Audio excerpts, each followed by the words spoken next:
Las bienaventuranzas Arthur W. Pink. Contenido. Introducción 1. La primera bienaventuranza. 2. La segunda bienaventuranza. 3. La tercera bienaventuranza. 4. La cuarta bienaventuranza. 5. La quinta bienaventuranza. 6. La sexta bienaventuranza. 7. La séptima bienaventuranza. 8. La octava bienaventuranza. 9. Conclusión. Las bienaventuranzas y Cristo. Introducción. Hay una diversidad de opiniones en lo que se refiere al diseño, alcance y aplicación del Sermón del Monte.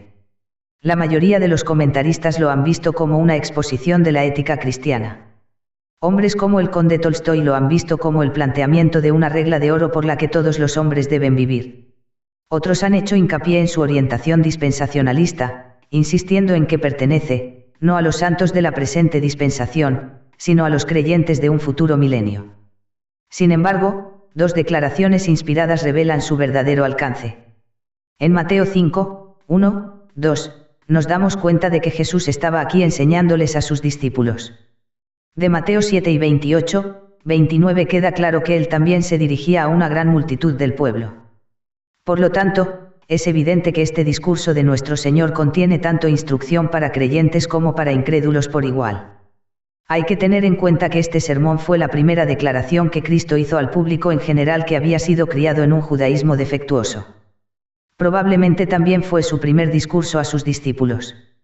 Su diseño no consistía solo en enseñar la ética cristiana, sino en exponer los errores del fariseísmo y despertar las conciencias de sus oidores legalistas. En Mateo 5 y 20 dijo: porque os digo que si vuestra justicia no fuere mayor que la de los escribas y fariseos, no entraréis en el reino de los cielos. Después, al final del capítulo, expone la espiritualidad de la ley con el fin de despertar en los oidores la necesidad que ellos tenían de la propia justicia perfecta de Jesús. La verdadera causa del fariseísmo era la ignorancia de la espiritualidad de la ley, porque sus líderes afirmaban cumplir la ley, pero solo en lo exterior. Por lo tanto, el buen propósito que nuestro Señor tenía era despertar sus conciencias al dar validez al verdadero significado interno de la ley y sus requisitos. Hay que señalar que el Sermón del Monte se registra solo en el Evangelio de Mateo. Las diferencias entre este y el Sermón del Llano de Lucas 6 son marcadas y numerosas. Mientras que es verdad que Mateo es el más judío de los 4 evangelios, creemos que es un serio error limitar su aplicación a los judíos piadosos, ya sea del pasado o del futuro. El versículo de apertura del Evangelio, donde Cristo es presentado de una forma doble, nos debe advertir en contra de tal restricción. Ahí es presentado como el hijo de David y el hijo de Abraham, el padre de todos los creyentes, Romanos 4 y 11.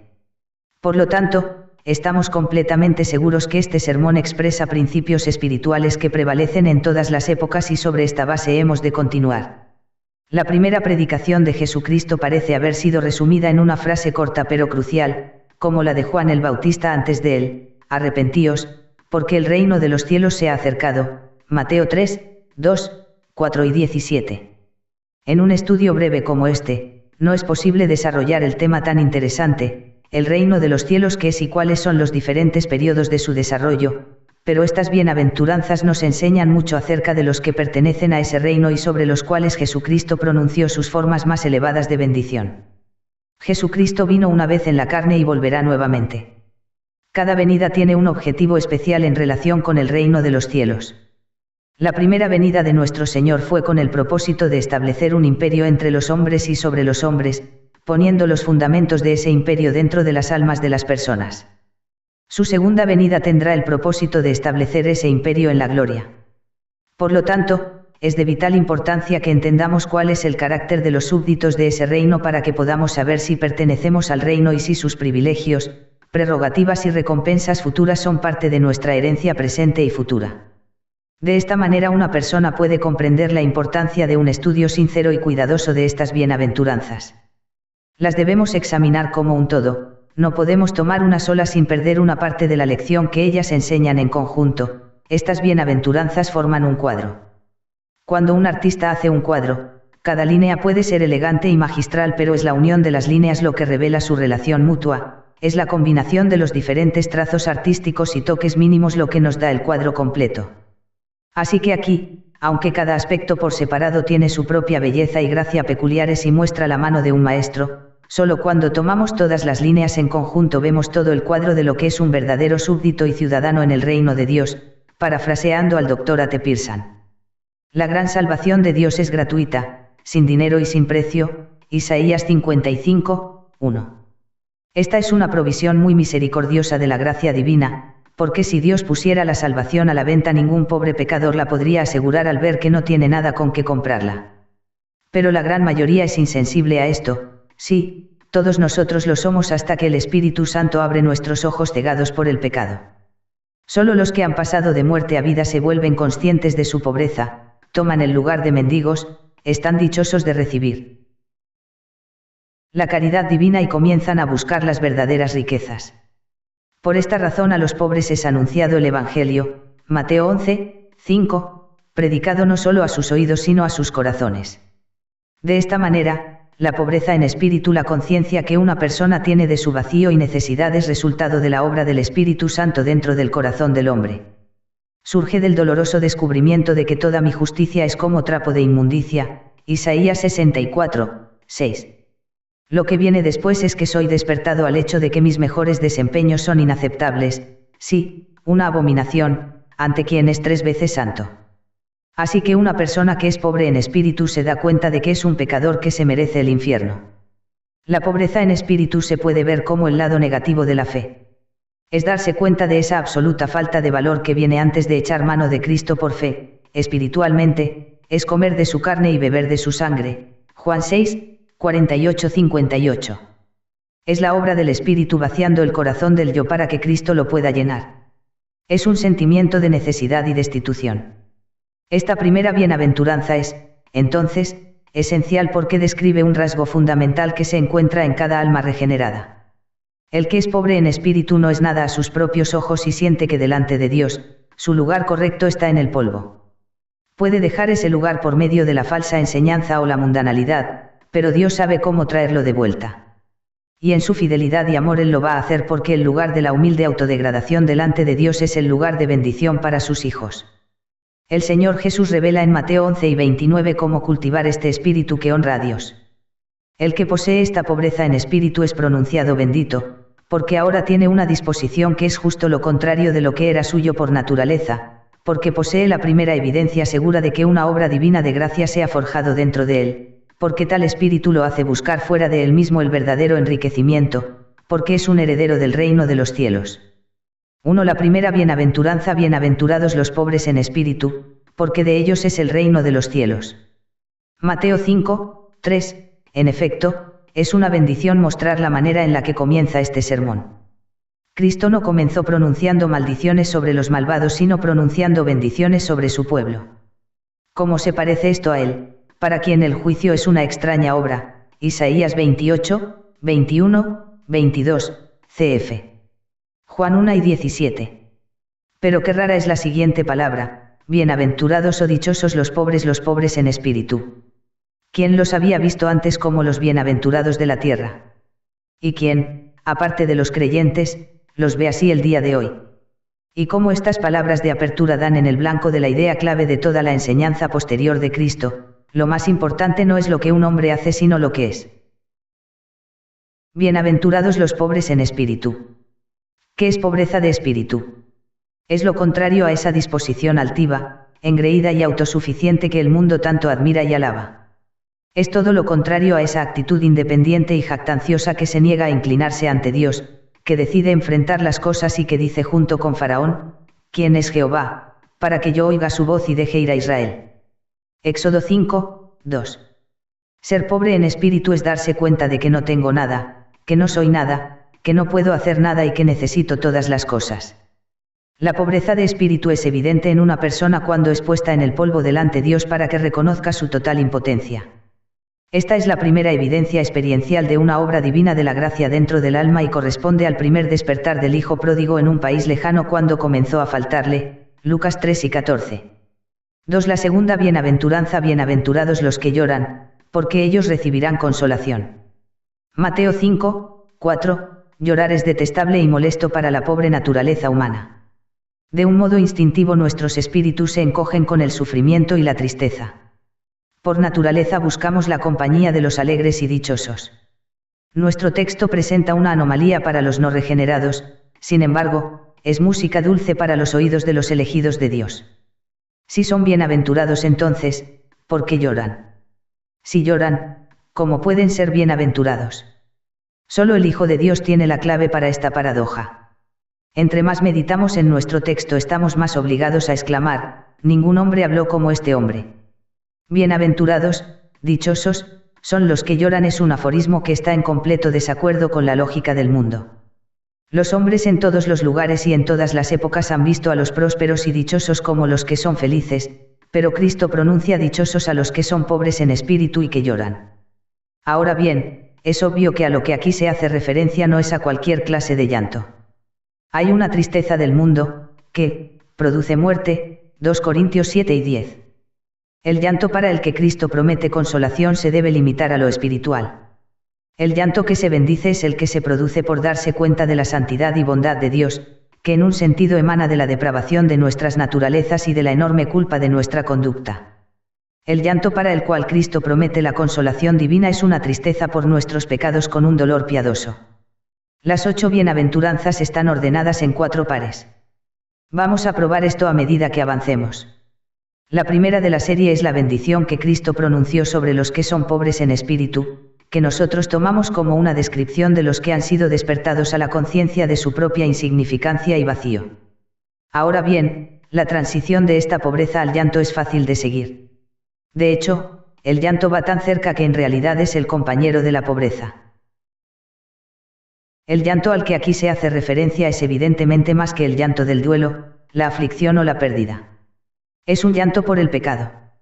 Es el llanto por la sentida destitución de nuestro estado espiritual y por las iniquidades que nos separan de otros y de Dios, el llanto por la moralidad en la que nos hemos jactado y la justicia propia en la que hemos confiado, el dolor por la rebelión contra Dios y por la hostilidad hacia su voluntad, y ese llanto siempre va junto con la consciente pobreza de espíritu. Dr. Pearson, una ilustración y un ejemplo sorprendentes del espíritu sobre el cual el Salvador aquí pronunció su bendición se encuentra en Lucas 18, 9-14. Ahí se presenta a nuestra consideración un vívido contraste. En primer lugar, se nos muestra a un fariseo que confiaba en sí mismo como justo alzando la vista a Dios y diciendo, Dios, te doy gracias porque no soy como los otros hombres, ladrones, injustos, adúlteros, ni aun como este publicano, ayuno 2 veces a la semana, doy diezmos de todo lo que gano.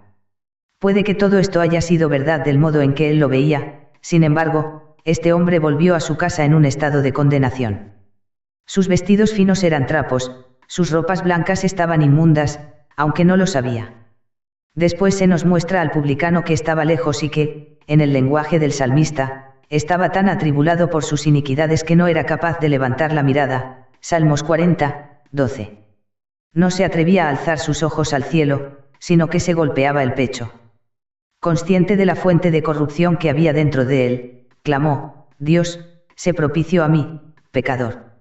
Ese hombre volvió a su casa justificado porque era pobre en espíritu y lloró por su pecado. Aquí, entonces, están las primeras marcas de nacimiento que tienen los hijos de Dios. El que nunca ha llegado a ser pobre en espíritu nunca ha sabido lo que es realmente llorar por el pecado, aunque pertenezca a una iglesia u ostente un cargo en ella, nunca ha visto ni ha entrado en el reino de Dios. Qué agradecido debe estar el lector cristiano de que el gran Dios condescienda a morar en el corazón contrito y humillado. Esta es la maravillosa promesa que Dios hizo incluso en el Antiguo Testamento, por él, a cuya vista los cielos no están limpios, que no puede encontrar un lugar adecuado para morar en ningún templo que el hombre haya construido para él, por muy magnífico que sea. Véanse Isaías 57, 15 y 66, 2. Bienaventurados los que lloran. Aunque la referencia principal es a ese primer llanto comúnmente llamado convicción de pecado, de ninguna manera se tiene que limitar a eso. El llanto siempre es una característica del estado normal del cristiano. Hay mucho por lo que el creyente tiene que llorar. La ruina de su propio corazón lo hace llorar, miserable de mí. Romanos 7 y 24. La incredulidad que nos asedia, Hebreos 12, 1, y los pecados que cometemos, que son más en número que los cabellos de nuestra cabeza, son un continuo dolor para nosotros. La esterilidad e inutilidad de nuestras vidas nos hace suspirar y llorar. Nuestra propensión a desviarnos de Cristo, nuestra falta de comunión con Él y la superficialidad de nuestro amor por Él hacen que colguemos nuestras arpas en los sauces. Pero hay muchas otras razones para llorar que atacan los corazones de los cristianos, la religión hipócrita circundante que tiene apariencia de piedad mientras niega la eficacia de ella, 2 Timoteo 3, 5, el terrible deshonor que las falsas doctrinas, que se enseñan en incontables púlpitos, le hacen a la verdad de Dios, las divisiones entre el pueblo del Señor, y los conflictos entre los hermanos. La combinación de todo esto proporciona la ocasión para el continuo llanto del corazón. La espantosa maldad que hay en el mundo, el desprecio de Cristo y los indecibles sufrimientos humanos producen un gemido dentro de nosotros. Entre más cerca viva el cristiano de Dios, más va a llorar por todo lo que lo deshonra. Esta es la experiencia normal del verdadero pueblo de Dios, Salmos 119, 53, Jeremías 1 y 17, 2 y 17, Ezequiel 9, 4. Ellos recibirán consolación. Con estas palabras Cristo se refiere principalmente a la eliminación de la culpa que carga la conciencia. Esto se logra cuando el Espíritu aplica el Evangelio de la gracia de Dios a una persona a quien ha convencido de que tiene una desesperada necesidad de un Salvador. El resultado es un sentimiento de un perdón gratuito y pleno por medio de los méritos de la sangre expiatoria de Cristo. Esta consolación divina es la paz de Dios que sobrepasa todo entendimiento, Filipenses 4, 7, que llena el corazón del que ahora está seguro de que es acepto en el amado, Efesios 1, 6. Dios hiere antes de sanar y humilla antes de exaltar. Primero revela su justicia y santidad y después da a conocer su misericordia y gracia. Las palabras, ellos recibirán consolación, también tienen un cumplimiento constante en la experiencia del cristiano.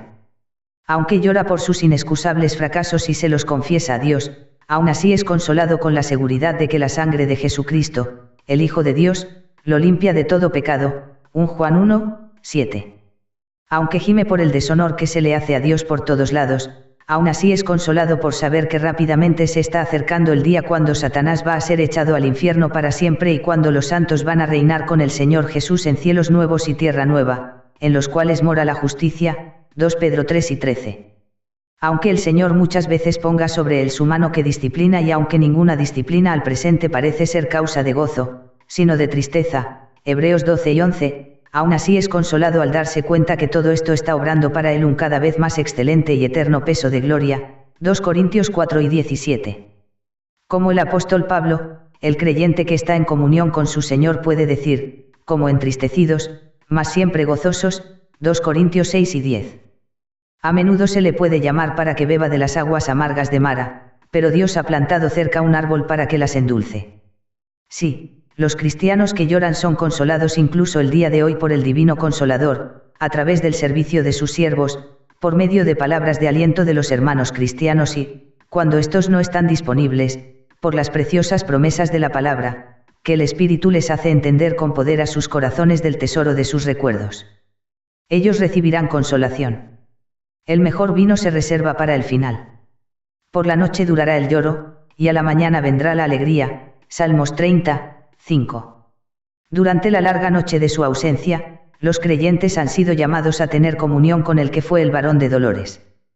Pero está escrito, si padecemos juntamente con él, seremos glorificados, Romanos 8 y 17. Qué consuelo y alegría van a ser nuestros cuando la mañana amanezca sin nubes.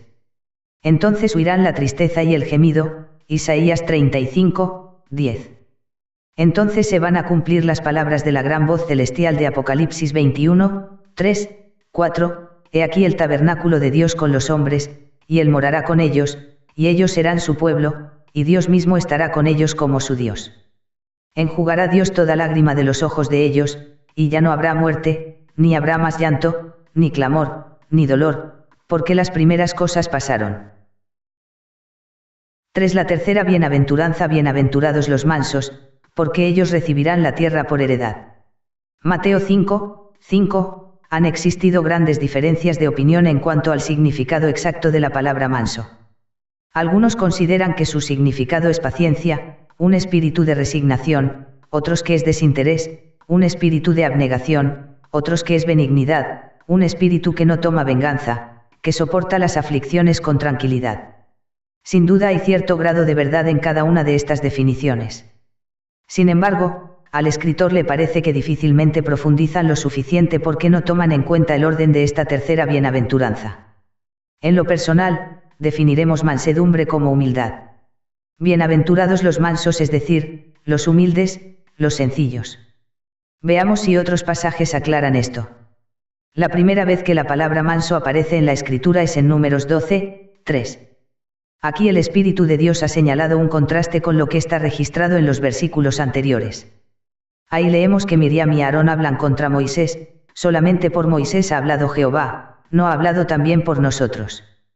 Tal lenguaje traicionó el orgullo y la altanería de sus corazones, su propia búsqueda y deseo del honor. Como la antítesis de esto leemos, y aquel varón Moisés era muy manso. Esto quiere decir que estaba motivado por un espíritu totalmente contrario al espíritu de su hermano y de su hermana. Moisés era humilde, sencillo y abnegado. Esto se registra en Hebreos 11, 24-26 para nuestra admiración e instrucción. Moisés le dio la espalda a los honores mundanales y a las riquezas terrenales, escogió a propósito la vida de un peregrino por encima de la de un cortesano. Eligió el desierto sobre el palacio. La humildad de Moisés se ve otra vez cuando Jehová se le apareció por primera vez en Madián y lo comisionó para que sacara a su pueblo de Egipto. ¿Quién soy yo?, dijo, para que vaya, yo, a Faraón, y, yo, saque de Egipto a los hijos de Israel. Éxodo 3 y 11. ¿Qué sencillez comunican estas palabras? Sí, Moisés era muy manso.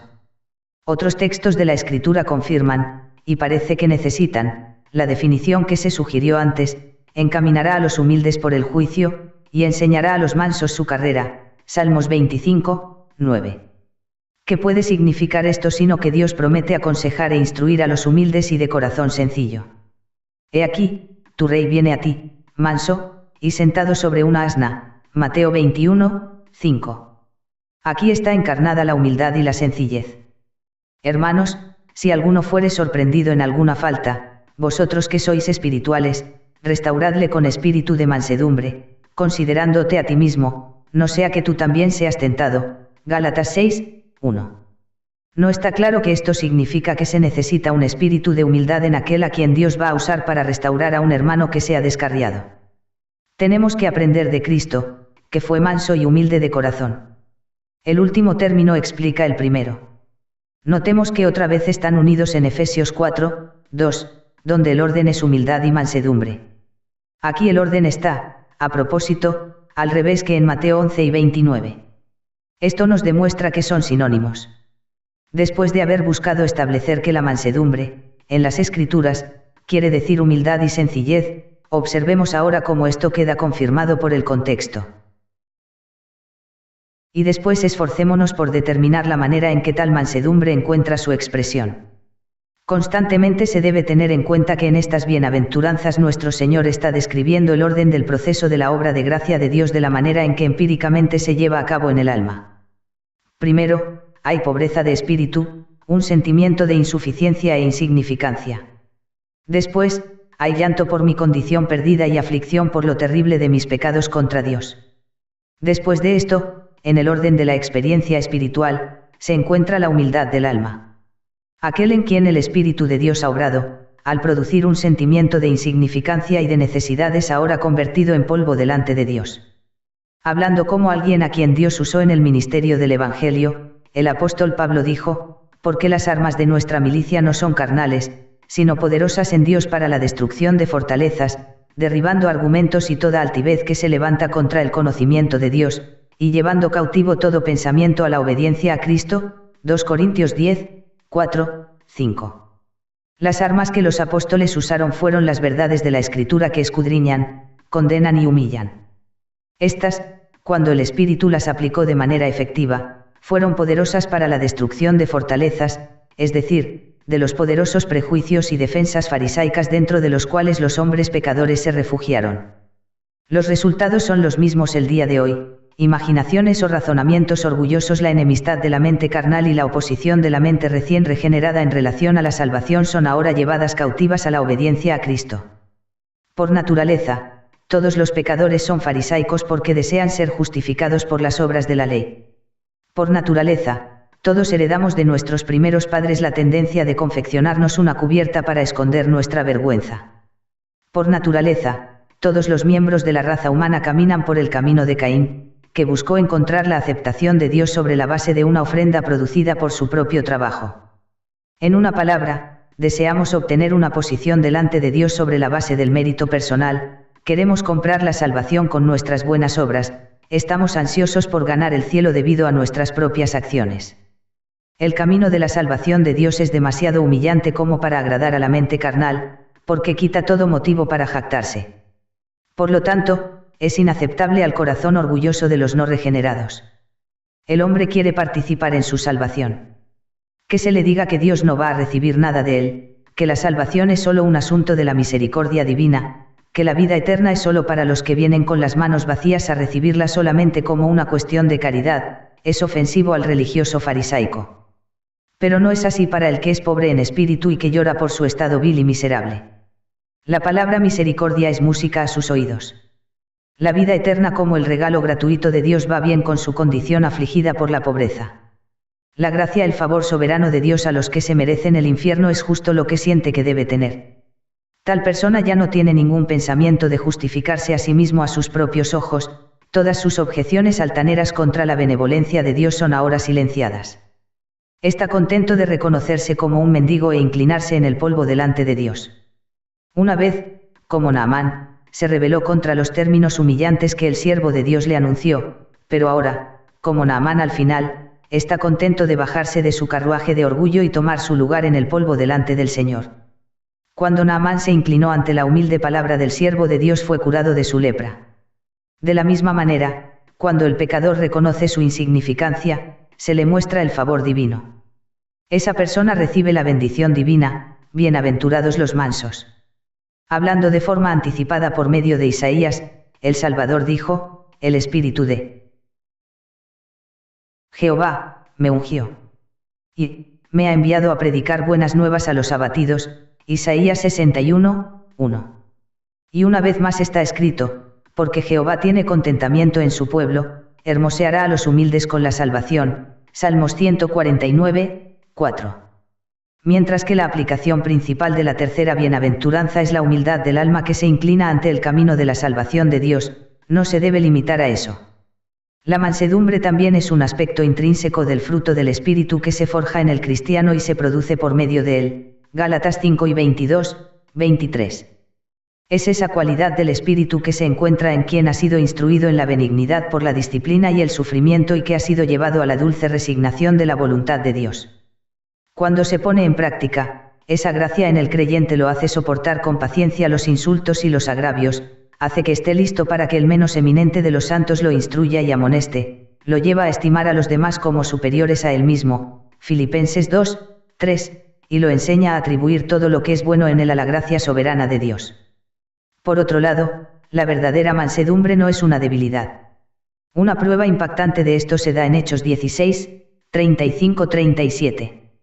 Los apóstoles han sido injustamente golpeados y echados en la cárcel. Al día siguiente, los magistrados dieron órdenes para que fueran liberados, pero Pablo les dijo a sus oficiales, vengan ellos mismos a sacarnos. La mansedumbre que Dios da se puede mantener firme por los derechos que Dios da. Cuando uno de los oficiales golpeó a nuestro Señor, él contestó, si he hablado mal, testifica en qué está el mal, y si bien, ¿por qué me golpeas? Juan 6 y 23. El espíritu de mansedumbre fue perfectamente ejemplificado por el Señor Jesucristo que fue manso y humilde de corazón. En su pueblo este bendito espíritu fluctúa, muchas veces eclipsado por los levantamientos de la carne. De Moisés se dijo, porque hicieron rebelar a su espíritu, y habló precipitadamente con sus labios, Salmos 106, 33. Ezequiel dice de él mismo, me levantó, pues, el espíritu, y me tomó, y fui en amargura, en la indignación de mi espíritu, pero la mano de Jehová era fuerte sobre mí, Ezequiel 3 y 14. De Jonás, después de su milagrosa liberación, leemos, pero Jonás se apesadumbró en extremo, y se enojó, Jonás 4, 1. Incluso el humilde Bernabé se separó de Pablo con un estado de ánimo amargado, Hechos 15, 37-39. ¿Qué advertencias son estas? ¿Cuánto tenemos que aprender de Cristo? Bienaventurados los mansos, porque ellos recibirán la tierra por heredad. Nuestro Señor se estaba refiriendo a Salmos 37, 11 y lo estaba aplicando. Parece que la promesa tiene tanto un significado literal como espiritual, pero los mansos heredarán la tierra, y se recrearán con abundancia de paz. Los mansos son los que más disfrutan las cosas buenas de la vida presente. Liberados de un espíritu codicioso y aprehensivo, están contentos con las cosas que tienen. Mejor es lo poco del justo, que las riquezas de muchos pecadores. Salmos 37, 16. El contentamiento de la mente es uno de los frutos de la mansedumbre del espíritu. Los orgullosos y descontentos no heredarán la tierra, aunque puedan poseer muchas hectáreas aquí. El cristiano humilde tiene mucho más contentamiento con una cabaña que el malvado con un palacio.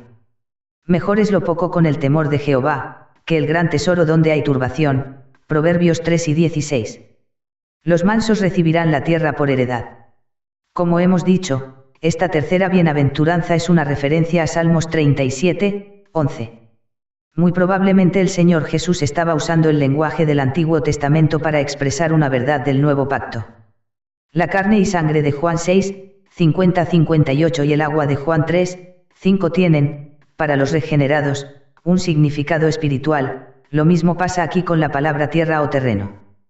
Tanto en hebreo como en griego, los términos principales que se traducen con nuestras palabras tierra y terreno se pueden traducir ya sea literal o espiritualmente, dependiendo del contexto. Sus palabras, entendidas literalmente, son: ellos recibirán el terreno por heredad, por ejemplo, Canaán, la tierra prometida.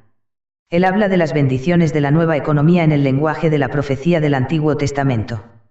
Israel según la carne, el pueblo externo de Dios bajo la antigua economía, era una figura de Israel según el Espíritu, el pueblo espiritual de Dios bajo la nueva economía, y Canaán, la herencia terrenal del primero es el tipo de ese conjunto de bendiciones celestiales y espirituales que forman la herencia del último. Heredar la tierra es disfrutar las bendiciones características del pueblo de Dios bajo la nueva economía, es volverse herederos del mundo, herederos de Dios y coherederos con Cristo. Romanos 8 y 17. Es ser bendecidos con toda bendición espiritual en los lugares celestiales en Cristo. Efesios 1, 3, gozar esa paz y descanso verdaderos de los cuales Israel en Canaán era una figura.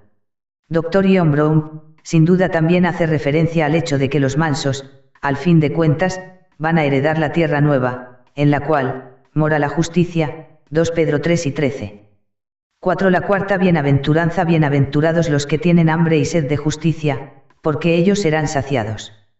Mateo 5, 6. En las primeras tres bienaventuranzas somos llamados a ser testigos de los ejercicios del corazón de una persona que ha sido despertada por el Espíritu de Dios. En primer lugar, hay un sentimiento de necesidad: me doy cuenta de mi insignificancia y vacío. En segundo lugar, hay un juicio del yo: tengo conciencia de mi culpa y pesar por mi condición perdida. En tercer lugar, ya no busco justificarme ante Dios, abandono todas las pretensiones del mérito personal y tomo mi lugar en el polvo ante Dios.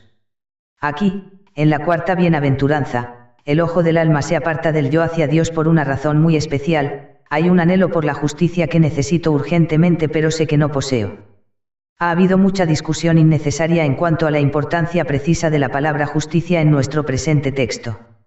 La mejor manera de averiguar su importancia es regresar a las escrituras del Antiguo Testamento en donde este término se usa, y después hacer brillar sobre ellas la luz más brillante que nos dan las epístolas del Nuevo Testamento.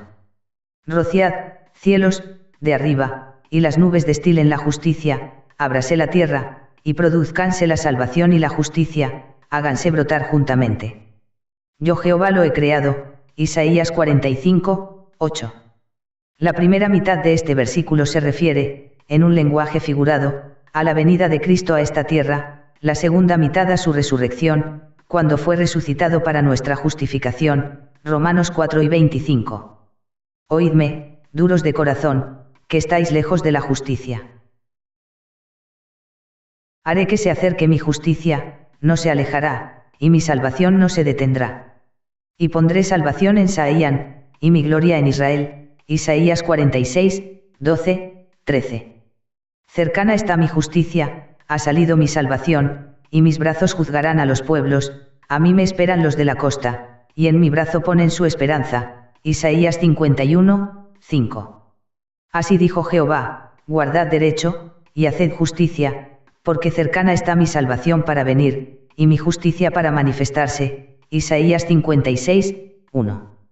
En gran manera me gozaré en Jehová, mi alma se alegrará en mi Dios, porque me vistió con vestiduras de salvación, me rodeó de manto de justicia. Isaías 61, 10a. Estos pasajes aclaran que la justicia de Dios es sinónimo de la salvación de Dios. Las escrituras antes citadas se revelan en la epístola de Pablo a los Romanos, donde el Evangelio recibe su más plena exposición. En Romanos 1 y 16, 17, Pablo dice, «Porque no me avergüenzo del Evangelio, porque es poder de Dios para salvación a todo aquel que cree, al judío primeramente, y también al griego. Porque en el Evangelio la justicia de Dios se revela por fe y para fe». En Romanos 3, 22-24 leemos, «La justicia de Dios por medio de la fe en Jesucristo, para todos los que creen en Él. Porque no hay diferencia, por cuanto todos pecaron, y están destituidos de la gloria de Dios, siendo justificados gratuitamente por su gracia, mediante la redención que es en Cristo Jesús». En Romanos 5 y 19 se hace esta bendita declaración, porque así como por la desobediencia de un hombre los muchos fueron, legalmente, constituidos pecadores, así también por la obediencia de uno, los muchos serán, legalmente, constituidos justos. En Romanos 10, 4 aprendemos que el fin de la ley es Cristo, para justicia a todo aquel que cree. El pecador está destituido de la justicia, porque no hay justo, ni aun uno, Romanos 3 y 10. Por lo tanto, Dios ha provisto en Cristo una justicia perfecta para todos y cada uno de los de su pueblo. Esta justicia, este cumplimiento de todas las demandas de la santa ley de Dios en contra de nosotros, fue ideada por nuestro sustituto y fiador. Esta justicia es ahora imputada, es decir, legalmente acreditada a la cuenta al pecador creyente. Así como todos los pecados del pueblo de Dios son transferidos a Cristo, así su justicia es colocada sobre ellos. 2 Corintios 5 y 21. Estas pocas palabras son un breve resumen de lo que enseña la Escritura sobre este tema vital y bendito de la justicia perfecta que Dios demanda de nosotros y que es nuestra por la fe en el Señor Jesucristo. Bienaventurados los que tienen hambre y sed de justicia. El hambre y la sed expresan un deseo vehemente del cual el alma está sumamente consciente. En primer lugar, el Espíritu Santo pone delante del corazón los requisitos santos de Dios. Él nos revela su estándar perfecto que nunca puede bajar. Nos recuerda que si vuestra justicia no fuere mayor que la de los escribas y fariseos, no entraréis en el reino de los cielos. Mateo 5 y 20. En segundo lugar, el alma temblorosa, que es consciente de su propia pobreza deplorable y que se da cuenta de su total incapacidad para estar a la altura de los requisitos de Dios, no ve ninguna ayuda en ella. Este doloroso descubrimiento la hace llorar y gemir. ¿Has hecho esto tú? En tercer lugar, el Espíritu Santo crea, entonces, en el corazón una profunda hambre y sed que hace que el pecador convicto busque alivio y una provisión fuera de él. Después, el creyente dirige su vista a Cristo, quien es Jehová, justicia nuestra. Jeremías 23, 6. Como las anteriores, esta cuarta bienaventuranza describe una experiencia doble. Obviamente se refiere a la primera hambre y la primera sed que ocurren antes de que un pecador se vuelva a Cristo por fe. Pero también se refiere al anhelo continuo que se perpetúa, hasta el día de su muerte, en el corazón de cada pecador que ha sido salvado. Repetidos ejercicios de esta gracia se sienten en diversos intervalos. La persona que anheló ser salvada por Cristo, ahora añora ser hecha como Él. Vistas en su aspecto más amplio.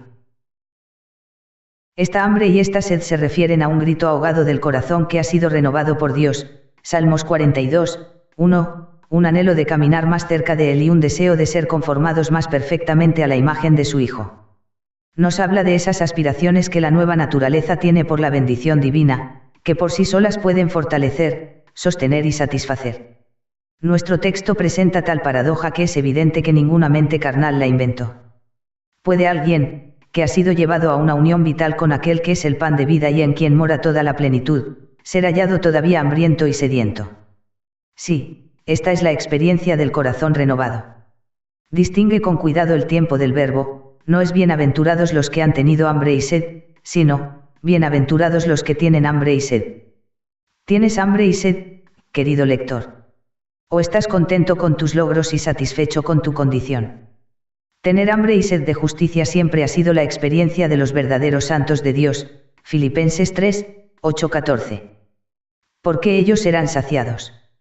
Como la primera parte de nuestro texto, esto también tiene un doble cumplimiento, tanto inicial como continuo. Cuando Dios crea hambre y sed en el alma, es porque Él las puede satisfacer.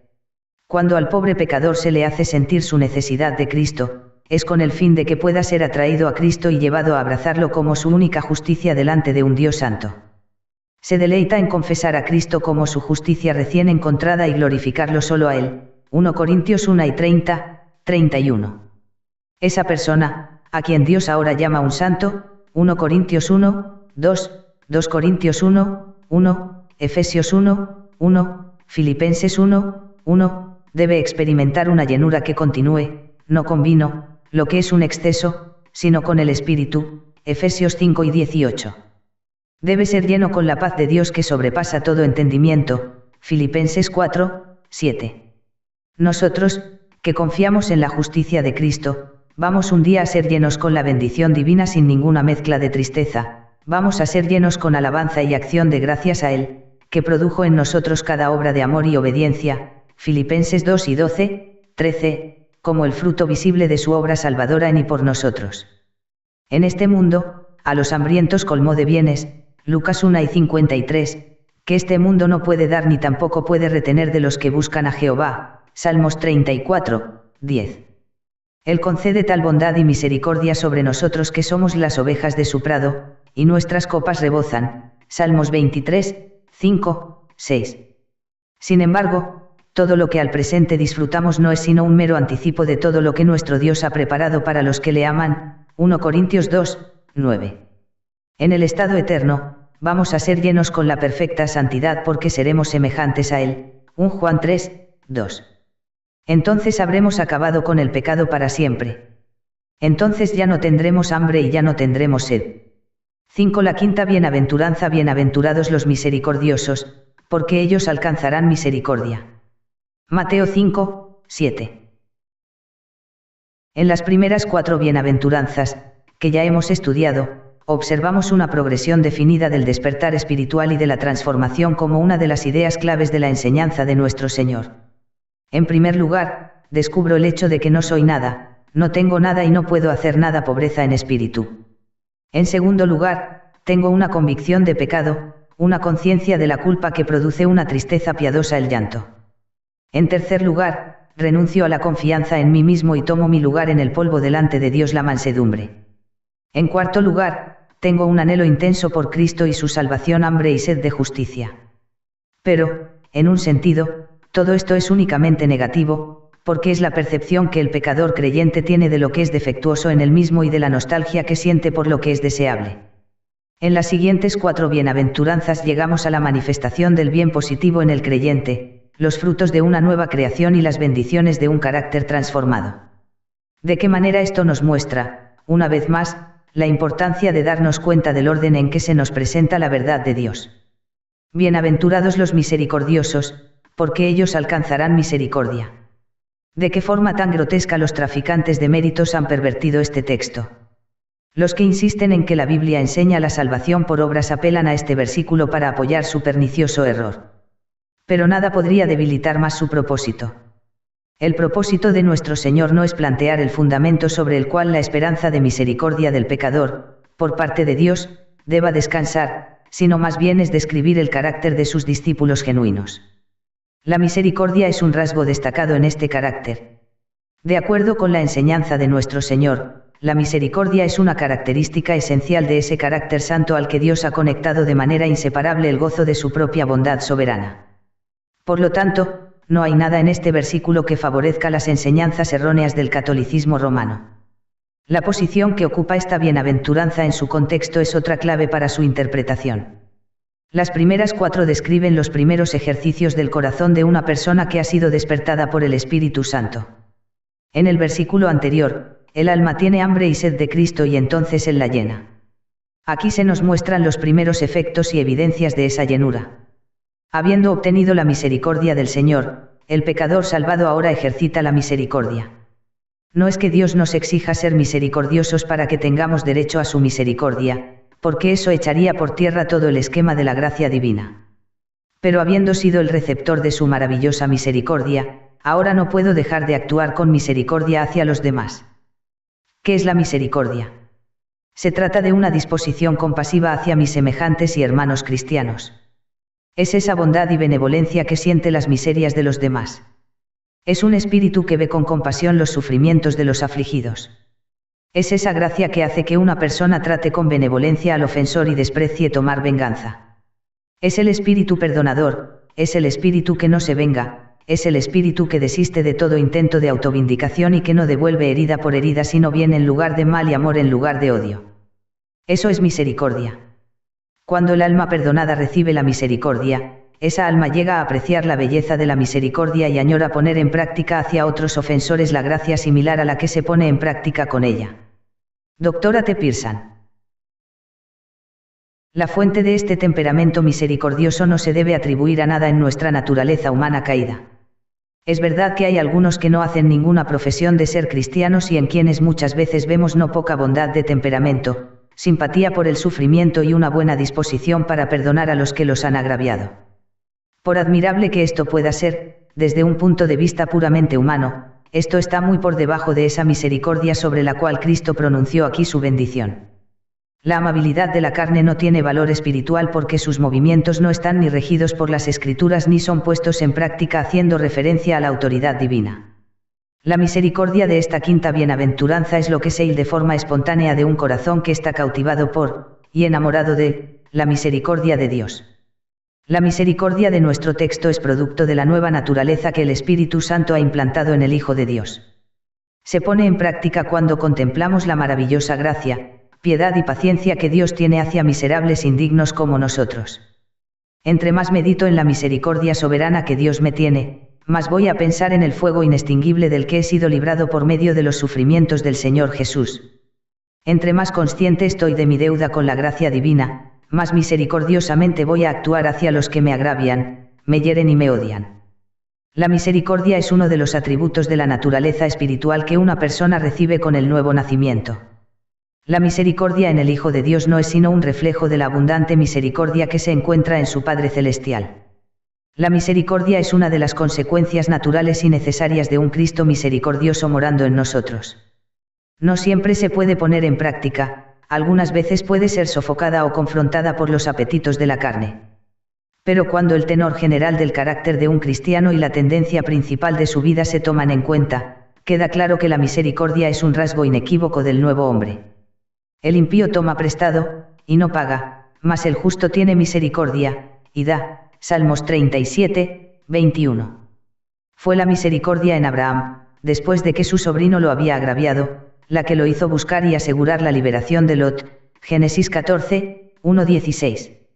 Fue la misericordia de José, después de que sus hermanos lo habían maltratado tan lamentablemente, la que hizo que los perdonara sin limitaciones. Génesis 50, 15-21. Fue la misericordia en Moisés, después de que Miriam se había rebelado contra él y el Señor la había herido con la lepra, la que lo llevó a clamar: te ruego, oh Dios, que la sanes ahora. Números 12 y 13. Fue la misericordia la que hizo que David le perdonara la vida a su enemigo Saúl cuando ese malvado rey estuvo en sus manos. 1 Samuel 24, 1-22, 26, 1-25. En un contraste triste y sorprendente, de Judas se dijo que no se acordó de hacer misericordia, y persiguió al hombre afligido y menesteroso. Salmos 109, 16. En Romanos 12, 8 el apóstol Pablo da instrucciones valiosas en relación al espíritu en el que la misericordia se debe practicar: el que hace misericordia lo debe hacer con alegría. La referencia directa aquí es a dar dinero para el sostenimiento de los hermanos pobres, pero este principio amoroso realmente se aplica a toda la compasión que se muestra a los afligidos. La misericordia se debe practicar con alegría para demostrar que no solo se hace voluntariamente sino que también es un placer. Tiene piedad de los sentimientos de la persona a la que ayuda y alivia las penas del que sufre. Esta cualidad de la alegría es lo que le da mucho valor al servicio que se presta. La palabra en griego es muy expresiva, denota un entusiasmo gozoso, una afabilidad jubilosa que hace que el visitante sea como un rayo de sol que calienta el corazón de los afligidos. Ya que la Escritura nos dice que Dios ama al dador alegre, 2 Corintios 9, 7, podemos estar seguros de que el Señor toma nota del espíritu en el que respondemos a sus amonestaciones. Porque ellos alcanzarán misericordia. Estas palabras expresan un principio o ley que Dios ha decretado en su gobierno sobre nuestras vidas aquí en la tierra. Se resume en esas palabras bien conocidas: todo lo que el hombre sembrare, eso también segará. Gálatas 6, 7b. El cristiano que es misericordioso en su trato con los demás va a recibir un trato misericordioso de parte de sus compañeros, porque con el juicio con que juzgáis, seréis juzgados, y con la medida con que medís, os será medido. Mateo 7, 2. Por lo tanto está escrito: el que sigue la justicia y la misericordia hallará la vida, la justicia y la honra. Proverbios 9 y 21. El que muestra misericordia a los demás gana personalmente con ello, a su alma hace bien el hombre misericordioso. Proverbios 11, 17a. Hay una satisfacción interna en el ejercicio de la benevolencia y la piedad con la que la mayor gratificación del hombre egoísta no se compara. Mas el que tiene misericordia de los pobres es bienaventurado. Proverbios 14, 21b. El ejercicio de la misericordia es una fuente de satisfacción para Dios mismo, se deleita en misericordia. Miqueas 7 y 18. Así debe ser para nosotros. Porque ellos alcanzarán misericordia. El cristiano misericordioso no solo gana con la alegría que se acumula en su propia alma por medio del ejercicio de esta gracia, no solo el Señor, en su providencia predominante, va a hacer que su misericordia regrese otra vez a él por mano de sus semejantes, sino que el cristiano también va a obtener misericordia de Dios. David declaró esta verdad: con el misericordioso te mostrarás misericordioso. Salmos 18, 25a. Por otro lado, el Salvador amonestó a sus discípulos con estas palabras: mas si no perdonáis a los hombres sus ofensas, tampoco vuestro Padre os perdonará vuestras ofensas. Mateo 6 y 15. Porque ellos alcanzarán misericordia. Como las promesas que se confieren a las bienaventuranzas anteriores, esta también mira hacia el futuro para su cumplimiento final. En 2 Timoteo 1 y 16, 18, encontramos al apóstol Pablo escribiendo: tenga el Señor misericordia de la casa de Onesíforo. Concédale el Señor que halle misericordia cerca del Señor en aquel día.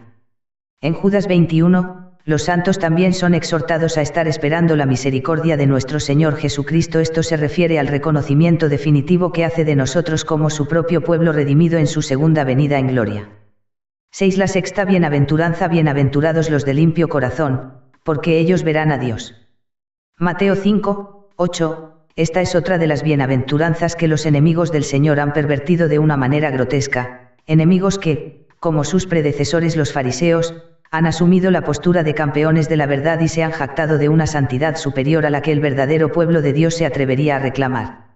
A lo largo de toda la era cristiana, también ha habido pobres almas engañadas que han proclamado una completa purificación del viejo hombre.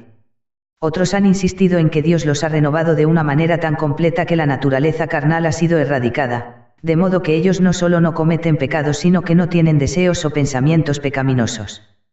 Pero el apóstol Juan, inspirado por el Espíritu, afirma: si decimos que no tenemos, tiempo presente, pecado, nos engañamos a nosotros mismos, y la verdad no está en nosotros. 1 Juan 1, 8. Por supuesto, tales personas apelan a las Escrituras para apoyar su vano engaño, aplicando a la experiencia los versículos que describen los beneficios legales de la expiación. Las palabras: y la sangre de Jesucristo su Hijo nos limpia de todo pecado. 1 Juan 1, 7, no quieren decir que nuestros corazones hayan sido lavados de todo rastro de las impurezas corruptoras del mal, sino que principalmente enseñan que el sacrificio de Cristo ha hecho uso de la transferencia judicial de los pecados. Cuando el apóstol Pablo, al describir al hombre que es una nueva criatura en Cristo, dice que las cosas viejas pasaron, he aquí, todas son hechas nuevas, 2 Corintios 5 y 17, está hablando de la nueva disposición del corazón del cristiano, que es completamente diferente a su disposición interna antes de la obra de regeneración del Espíritu Santo. Queda claro, gracias al registro inspirado de la historia de los santos de Dios, que pureza de corazón no quiere decir que en la vida no haya pecado. Noé se emborrachó, Abraham se expresó en forma deliberadamente ambigua y evasiva para confundir u ocultar información, Moisés desobedeció a Dios, Job maldijo el día de su nacimiento, Elías huyó aterrorizado de Jezabel, Pedro negó a Cristo. Sí, a lo mejor alguien podría exclamar: pero todas estas cosas acontecieron antes de que se estableciera el cristianismo. Cierto, pero también ha sido lo mismo desde entonces. ¿Dónde vamos a encontrar un cristiano con logros superiores a los del apóstol Pablo? ¿Y cuál fue su experiencia? Lee Romanos 7 y verás. Cuando iba a hacer el bien, el mal estaba presente en él. V21. Había una ley en sus miembros, luchando contra la ley de su mente, y llevándolo cautivo a la ley del pecado que estaba en sus miembros. V23. Él, con la mente, servía a la ley de Dios, sin embargo, con la carne servía a la ley del pecado. V25.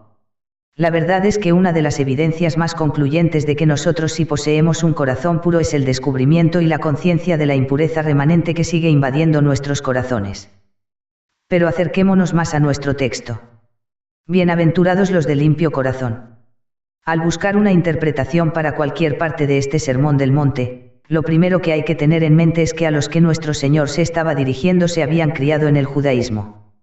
Como dijo alguien que fue profundamente enseñado por el Espíritu, no puedo dejar de pensar que nuestro Señor, al usar los términos que están delante de nosotros, hizo una referencia tácita a ese carácter de santidad o pureza externas que pertenecían al pueblo judío y a ese privilegio del trato con Dios que estaba relacionado con ese carácter. Eran un pueblo que estaba separado de las naciones contaminadas con la idolatría, apartado como santo para Jehová, y, como un pueblo santo, se les permitía acercarse a su Dios, el único Dios vivo y verdadero, según las ordenanzas de su adoración. Al poseer este carácter, y con el gozo de este privilegio, el pueblo judío fue indulgente consigo mismo. Un carácter más elevado, sin embargo, y un privilegio más alto pertenecen a los que deben ser los súbditos del reino del Mesías. No solo serán santos en lo externo sino limpios de corazón, y no solo se les permitirá acercarse al lugar santo, donde mora el honor de Dios, sino que verán a Dios, serán llevados a un trato más íntimo con Él. Visto así, como una descripción del carácter espiritual y los privilegios de los súbditos del Mesías, en contraste con el carácter externo y los privilegios del pueblo judío, el pasaje que está delante de nosotros está lleno de la verdad más importante y cautivadora. Dr. John Brown, bienaventurados los de limpio corazón. La opinión está dividida en cuanto a si estas palabras de Cristo se refieren al nuevo corazón que se recibe con la regeneración o a esa transformación moral del carácter que resulta de la obra divina de la gracia que se ha hecho en el alma. Probablemente ambos aspectos de la verdad se combinan aquí. En vista del lugar avanzado que esta bienaventuranza ocupa en esta serie, parecería que la limpieza de corazón sobre la cual nuestro Salvador pronunció su bendición es esa limpieza interna que acompaña y sigue al nuevo nacimiento. De esta manera, por cuanto no existe una limpieza interior en el hombre natural, esa limpieza que Cristo le atribuye al hombre piadoso debe ser rastreada a sus inicios, a la obra soberana de regeneración del Espíritu. El salmista dijo: He aquí, tú amas la verdad en lo íntimo, y en lo secreto me has hecho comprender sabiduría. Salmos 51, 6. Esta limpieza espiritual que Dios exige va mucho más allá de las meras renovaciones y reformas externas que comprenden una gran parte de los esfuerzos que ahora se plantean en la cristiandad. Mucho de lo que vemos alrededor de nosotros es una religión práctica, buscar la salvación por obras, o una religión intelectual que descansa satisfecha en un credo ortodoxo.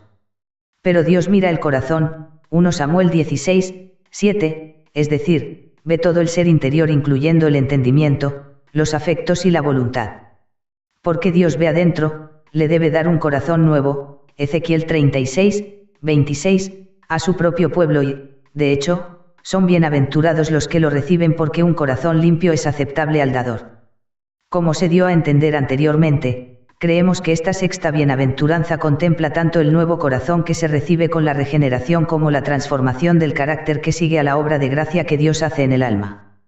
En primer lugar, hay un lavamiento de la regeneración, Tito 3, 5, por medio del cual entendemos una limpieza de los afectos que ahora, por ende, son puestos en las cosas de arriba en vez de las cosas de abajo.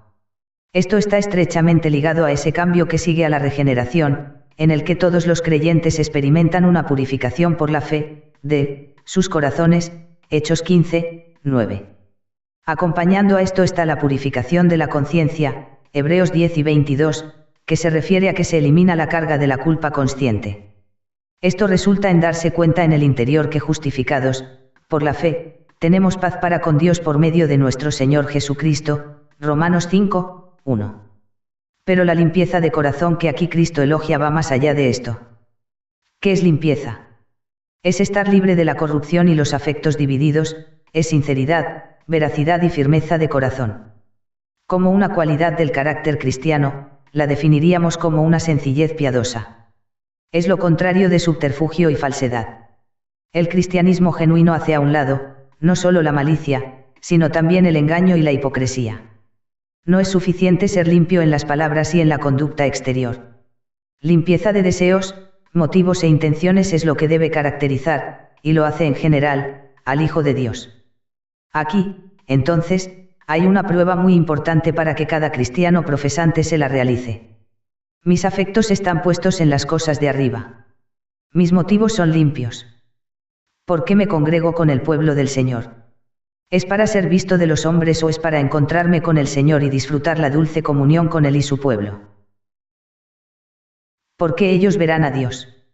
Una vez más cabe señalar que las promesas que están unidas a las bienaventuranzas tienen un cumplimiento presente y futuro. Los limpios de corazón poseen discernimiento espiritual y con los ojos de su entendimiento obtienen una visión clara del carácter divino y perciben la excelencia de sus atributos. Cuando el ojo es bueno, todo el cuerpo está lleno de luz. En la verdad, la fe de los cuales limpia el corazón, ellos verán a Dios, pero, ¿qué es esa verdad sino una manifestación de la gloria de Dios en la faz de Jesucristo? 2 Corintios 4, 6, una exhibición gloriosa del resplandor combinado de la santidad y de la benignidad divinas. Y, el que es limpio de corazón, no solo obtiene opiniones claras y satisfactorias del carácter divino, sino que disfruta de la comunión íntima y deliciosa con Dios. Es llevado muy cerca de Dios, la mente de Dios se vuelve su mente, la voluntad de Dios llega a ser su voluntad, y su comunión es verdaderamente con el Padre y con su Hijo Jesucristo. Los que son limpios de corazón verán a Dios de esta manera, incluso en el mundo presente, y en el estado futuro su conocimiento de Dios llegará a ser mucho más amplio y su comunión con Él mucho más íntima, pues, aunque comparados con los privilegios de una dispensación anterior, incluso ahora miramos a cara descubierta la gloria del Señor, 2 Corintios 3 y 18, sin embargo, en relación a los privilegios de una economía superior, ahora vemos por espejo, oscuramente ahora conocemos en parte. Gozamos en parte. Pero lo que es en parte se acabará y lo perfecto vendrá. Veremos cara a cara y conoceremos cómo fuimos conocidos, 1 Corintios 13, 9-12, para tomar prestadas las palabras del salmista, veremos su rostro en justicia y estaremos satisfechos cuando despertemos a su semejanza, Salmos 5 y 15. Entonces, y solo entonces, se entenderá todo el significado de estas palabras, los limpios de corazón verán a Dios. Dr. John Brown, 7. La séptima bienaventuranza. Bienaventurados los pacificadores, porque ellos serán llamados hijos de Dios.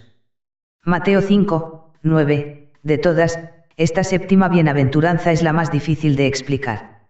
La dificultad radica en determinar el significado y el alcance exactos de la palabra pacificadores. El Señor Jesús no dice, bienaventurados los que aman la paz, o bienaventurados los que guardan la paz, sino bienaventurados los pacificadores. A primera vista, es evidente que lo que ahora tenemos aquí es algo más excelente que ese amor por la concordia y la armonía, ese odio por la lucha y la confusión que a veces se encuentra en el hombre natural, porque los pacificadores que están aquí a la vista serán llamados hijos de Dios. 3 cosas nos deben guiar al buscar la interpretación verdadera. 1. El carácter de aquellos a quienes nuestro Señor les estaba hablando. 2. El lugar que ocupa nuestro texto en la serie de las bienaventuranzas. Y 3. Su conexión con la bienaventuranza que sigue. Los judíos, en general, veían a las naciones gentiles con amargo desprecio y odio y esperaban que, bajo el Mesías, habría una serie ininterrumpida de ataques bélicos contra estas naciones hasta que fueran completamente destruidas o sometidas al pueblo escogido de Dios, una idea basada, sin duda, en lo que leían en el libro de Josué acerca de las experiencias de sus antepasados.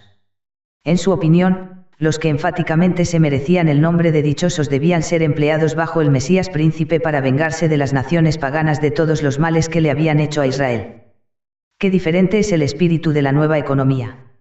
De qué manera tan hermosa está de acuerdo con el himno angélico que conmemora el nacimiento de su fundador, gloria a Dios en las alturas y en la tierra paz, buena voluntad para con los hombres. Dr. John Brown, esta séptima bienaventuranza tiene que ver más con la conducta que con el carácter, aunque, forzosamente, primero debe haber un espíritu pacífico antes de que se desplieguen los esfuerzos activos por hacer la paz. Recordemos que en esta primera sección del Sermón del Monte, el Señor Jesús está definiendo el carácter de los que son súbditos y ciudadanos de su reino. En primer lugar, los describe en términos de las primeras experiencias de aquellos en quienes la obra divina se ha llevado a cabo. Las primeras 4 bienaventuranzas, como se ha dicho antes, se pueden agrupar para exponer las gracias negativas de sus corazones. Los súbditos de Cristo no son autosuficientes, son conscientemente pobres en espíritu. No están satisfechos de sí mismos, sino que lloran por su estado espiritual. No son prepotentes, sino humildes y mansos. No son farisaicos, sino que tienen hambre y sed de la justicia de otro. En las siguientes 3 bienaventuranzas, el Señor nombra sus gracias positivas. Habiendo probado la misericordia de Dios, son misericordiosos en sus tratos con los demás. Habiendo recibido del Espíritu una naturaleza espiritual, su ojo es bueno para ver la gloria de Dios. Habiendo entrado en la paz que Cristo hizo por medio de la sangre de su cruz, ahora están ansiosos porque Él los use en llevar a otros al goce de esa paz. Lo que nos ayuda a establecer el significado de esta séptima bienaventuranza, quizá entre otras cosas, es la conexión que existe entre ella y la que viene enseguida a continuación. En nuestros capítulos anteriores hemos llamado la atención al hecho de que las bienaventuranzas están obviamente agrupadas en pares. La pobreza en espíritu siempre está acompañada por el llanto, de igual manera la mansedumbre o la humildad por el hambre y la sed de la justicia de Dios. La misericordia hacia los hombres se une a la limpieza de corazón hacia Dios y los pacificadores están asociados con los que padecen persecución por causa de la justicia. Por lo tanto, los versículos octubre de 2012 nos dan la clave para el versículo 9. Al abordar la séptima bienaventuranza desde cada uno de estos 3 puntos de vista por separado que se mencionaron antes, llegamos a la misma conclusión. En primer lugar, consideremos el marcado contraste entre las tareas que Dios le asignó a su pueblo bajo el pacto antiguo y el nuevo pacto respectivamente. Después de que la ley se dio, a Israel se le ordenó tomar la espada y conquistar la tierra de Canaán, destruyendo a los enemigos de Jehová. El Cristo resucitado tiene órdenes diferentes para su Iglesia. A lo largo de esta dispensación del Evangelio, debemos ir a todas las naciones como heraldos de la cruz, buscando la reconciliación de aquellos que por naturaleza están enemistados con nuestro Señor. En segundo lugar, esta gracia de la pacificación complementa las 6 gracias que se mencionaron en los versículos anteriores. A lo mejor el hecho de que esta sea la séptima bienaventuranza indica que la intención de nuestro Señor fue enseñar que este atributo es el que le da la plenitud o integridad al carácter cristiano. Debemos concluir con toda certeza que es un tremendo privilegio ser enviados como embajadores de paz. Además, los que se consideran cristianos, y sin embargo no tienen interés en la salvación de los pecadores, se engañan a sí mismos. Poseen un cristianismo defectuoso y no tienen derecho a esperar compartir la bendita herencia de los hijos de Dios. En tercer lugar, existe una conexión definitiva entre este asunto de que seamos pacificadores y la persecución a la que se refiere nuestro Señor en los versículos octubre de 2012. Al mencionar estos 2 aspectos del carácter y la experiencia cristianos, uno al lado del otro en su discurso, Cristo está enseñando que la oposición que sus discípulos encontraron en el camino del deber es el resultado de su fidelidad en el servicio al que han sido llamados. Por lo que podemos estar seguros de que la pacificación de nuestro texto se refiere principalmente a que seamos instrumentos en las manos de Dios con el propósito de reconciliar con Él a los que se encuentran activamente comprometidos en una guerra en su contra. Cf. Juan 15, 17-27. Nos hemos detenido un poco sobre las razones que nos han llevado a concluir que los pacificadores a los que se refiere nuestro texto son los que les ruegan a los pecadores que se reconcilien con Dios, 2 Corintios 5 y 20, porque la mayoría de los comentaristas no son lo suficientemente buenos en sus exposiciones. Ven en esta bienaventuranza nada más que una bendición que Cristo pronunció sobre los que se esfuerzan por promover la unidad, curar las rupturas en las relaciones y restaurar a los que se han alejado. Mientras que estamos completamente de acuerdo que esto es un ejercicio muy bendecido y que el cristiano es, en virtud de que Cristo mora en él, un amante de la paz y la concordia, no creemos, sin embargo, que esto sea lo que nuestro Señor tuvo en mente aquí. El creyente en Cristo sabe que no hay paz para los impíos. Por lo tanto, ardientemente desea que vuelvan a la amistad con Dios y tengan paz. Job 10 y 21. Los creyentes saben que la paz con Dios es solo por medio de nuestro Señor Jesucristo. Colosenses 1 y 19, 20. Por esta razón les hablamos de Él a nuestros prójimos cuando el Espíritu Santo nos guía a hacerlo. Nuestros pies están calzados con el apresto del Evangelio de la paz, Efesios 6 y 15, por lo tanto estamos equipados para testificarles a otros de la gracia de Dios. Se dijo de nosotros, cuán hermosos son los pies de los que anuncian la paz, de los que anuncian buenas nuevas. Romanos 10 y 15. Todos ellos son pronunciados bienaventurados por nuestro Señor. No pueden ser sino bienaventurados. Junto al gozo de la paz en nuestras propias almas debe estar nuestro deleite en ser parte del proceso para que otros también, por la gracia de Dios, entren en esta paz. En su aplicación más amplia, esta palabra de Cristo también se puede referir a ese espíritu en sus seguidores que se deleita en hacer o decir algo para que la gente deje de discutir y se calme, que tiene como objetivo corregir errores, que busca restaurar las relaciones amables lidiando y quitando las dificultades, y neutralizando y silenciando los resentimientos. Bienaventurados los pacificadores, porque ellos serán llamados hijos de Dios. La palabra llamados aquí parece que quiere decir reconocidos como. Dios los va a reconocer como sus propios hijos. Él es el Dios de paz, Hebreos 13, 20a. Su gran objetivo, en el maravilloso proyecto de la redención, es el de reunir todas las cosas en Cristo, ya sean las cosas que están en los cielos como las que están en la tierra, Efesios 1 y 10. Y todos los que, bajo la influencia de la verdad cristiana, son pacificadores muestran que están alentados con Él. Mismo principio de acción de Dios y como hijos obedientes, 1 Pedro 1 y 14, están cooperando con Él en su diseño benevolente.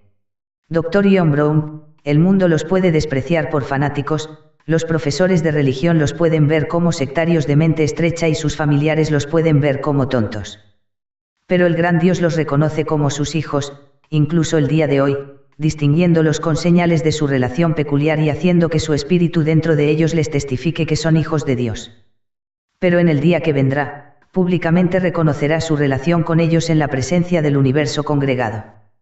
Por muy humilde que sea su situación actual en la vida, por muy despreciados y malentendidos que sean por sus semejantes, ellos todavía resplandecerán como el sol en el reino de su Padre. Mateo 1 y 43. Entonces se revelará la gloriosa y muy deseada manifestación de los hijos de Dios. Romanos 8 y 19. 8. La octava bienaventuranza. Bienaventurados los que padecen persecución por causa de la justicia, porque de ellos es el reino de los cielos. Bienaventurados sois cuando por mi causa os vituperen y os persigan, y digan toda clase de mal contra vosotros, mintiendo. Gozaos y alegraos, porque vuestro galardón es grande en los cielos, porque así persiguieron a los profetas que fueron antes de vosotros. Mateo 5, 10-12. La vida cristiana está llena de extrañas paradojas que son bastante incomprensibles para la razón humana, pero que la mente espiritual entiende fácilmente. Los santos de Dios se regocijan con gozo inefable, sin embargo también lloran con un lamento que para los mundanos es completamente desconocido. El creyente en Cristo ha sido puesto en contacto con una fuente de satisfacción vital que es capaz de satisfacer todos los anhelos y, sin embargo, ardientemente desea con un anhelo parecido al de un corazón sediento. Salmos 42, 1. Canta y alaba al Señor en su corazón, sin embargo gime profundamente todos los días. Su experiencia muchas veces es dolorosa y desconcertante, sin embargo no se desprendería de ella ni por todo el oro del mundo. Estas enigmáticas paradojas están entre las evidencias que posee en cuanto a que efectivamente es un bienaventurado de Dios. Tales son los pensamientos que evoca nuestro presente texto. ¿Quién, por un mero razonamiento, alguna vez llegaría a la conclusión de que los agraviados, los perseguidos, los difamados son bienaventurados? Una prueba firme de la depravación del hombre es que las maldiciones de los hombres y las bendiciones de Cristo pueden estar en las mismas personas. ¿Quién hubiera pensado que un hombre podía ser perseguido y vituperado y que se dijera de él toda clase de mal por causa de la justicia? Y los hombres malvados realmente odian la justicia y aman a los que los defraudan y agravian a sus semejantes. No les disgusta la justicia en lo que respecta a ellos mismos, solo esa clase de justicia, con respecto a Dios y a la religión, es lo que enardece su odio. Si los cristianos estuvieran contentos con hacer justicia y amar misericordia, y dejaran de caminar humildemente con Dios, Miqueas 6, 8, podrían ir por el mundo no solo con paz sino con el aplauso, pero el que viva piadosamente en Cristo Jesús padecerá persecución. 2 Timoteo 3 y 12. Esa vida reprueba la impiedad de los hombres y provoca su resentimiento. Andrew Fuller, los versículos octubre de 2012 claramente van juntos y forman la octava y última bienaventuranza de esta serie. Pronuncia una bendición doble sobre una doble línea de conducta. Esto a la vez sugiere que se debe ver de una forma doble. Lo que tenemos en el versículo 10 se debe considerar como un apéndice de toda la serie que describe la experiencia con la que, con toda seguridad, se encontrarán aquellos cuyo carácter Cristo ha descrito en los versículos anteriores. La mente carnal es enemistad contra Dios, Romanos 8, 7, y sus hijos, entre más se conformen a su imagen, más van a acarrear sobre ellos el resentimiento de los enemigos de Dios. Ser perseguido por causa de la justicia quiere decir sufrir oposición por una vida justa. Los que llevan a cabo su deber cristiano condenan a los que viven para complacer al yo y, por lo tanto, provocan su odio. Esta persecución adopta varias formas, desde molestia y burlas hasta opresión y tormento. Los versículos octubre de 2012 contienen un mensaje adicional a la séptima bienaventuranza. Lo que despierta la ira de Satanás y enciende más a sus hijos son los esfuerzos que los cristianos hacen por ser pacificadores. El Señor aquí nos prepara para esperar que la lealtad hacia Él y su Evangelio resulten en que nuestra propia paz sea perturbada y nos introduce en la perspectiva de la lucha y la guerra. Encontramos prueba de esto en las palabras, porque así persiguieron a los profetas que fueron antes de vosotros. El servicio a Dios es lo que hace que surja la oposición más feroz. Esto es necesario porque estamos viviendo en un mundo que es hostil a Cristo, como su cruz lo ha demostrado una vez y para siempre. En el versículo 11, nuestro Señor menciona 3 clases de sufrimiento que sus discípulos deben esperar soportar en el cumplimiento del deber. El primero es la injuria, es decir, el abuso verbal o el vituperio. El segundo es la persecución. Esta palabra es una traducción correcta de una palabra griega que quiere decir perseguir, que en este caso significa acosar, afligir u ofender, ya sea física o verbalmente. Puede incluir la clase de manipulación o acoso a los que Saulo de Tarso sometía a la iglesia antes de que Cristo lo llamara, Hechos 8, 9. Cristo establece el tercer tipo de sufrimiento como sigue: bienaventurados sois cuando digan toda clase de mal contra vosotros, mintiendo. Así describe la difamación del carácter a la que sus santos deben ser sometidos. Esta última es doblemente dolorosa para los temperamentos sensibles, ya que encuentra su materialización en las calumnias sin número que el diablo nunca se cansa de inventar con el fin de intensificar los sufrimientos de los hijos de Dios. Las palabras perseguidos por causa de la justicia y por mi causa nos alertan para que veamos que luchan contra nosotros y nos odian solamente porque somos seguidores del Señor Jesús y no por causa de nuestra propia mala conducta o comportamiento imprudente. Véase 1 Pedro 2, 19-24. La persecución siempre ha sido el destino del pueblo de Dios. Caín mató a Abel. ¿Y por qué causa le mató? Porque sus obras eran malas, y las de su hermano justas. 1 Juan 3 y 12. A José sus hermanos lo persiguieron y en Egipto lo echaron en la cárcel por causa de la justicia, Génesis 37, 39. A Moisés lo vituperaron una y otra vez, véanse Éxodo 5 y 21, 2 y 11, 16, 2, 17, 2, etc. A Samuel lo rechazaron, 1 Samuel 8, 5. A Elías lo despreciaron, 1 Reyes 6 y 17, y lo persiguieron, 1 Reyes 19, 2. A Micaías lo aborrecieron, 1 Reyes 22, 8. A Nehemías lo maltrataron y lo difamaron, Nehemías 4. Al Salvador mismo, el fiel testigo de Dios, lo mató el pueblo al que servía. A Esteban lo apedrearon, a Pedro y Juan los echaron en la cárcel, a Santiago lo decapitaron, mientras que toda la vida cristiana y el ministerio cristiano del apóstol Pablo lo llevaron a una larga serie de persecuciones amargas y despiadadas. Es cierto que la persecución de los santos el día de hoy tiene una forma mucho más suave que las de otras épocas. Sin embargo, es igual de real. Gracias a la bondad de Dios, durante mucho tiempo hemos sido protegidos de la persecución legal, pero la enemistad de Satanás encuentra otras formas y medios de expresarse. Que los cristianos perseguidos recuerden esta consoladora verdad, porque a vosotros os es concedido a causa de Cristo, no solo que creáis en Él, sino también que padezcáis por Él. Filipenses 1 y 29.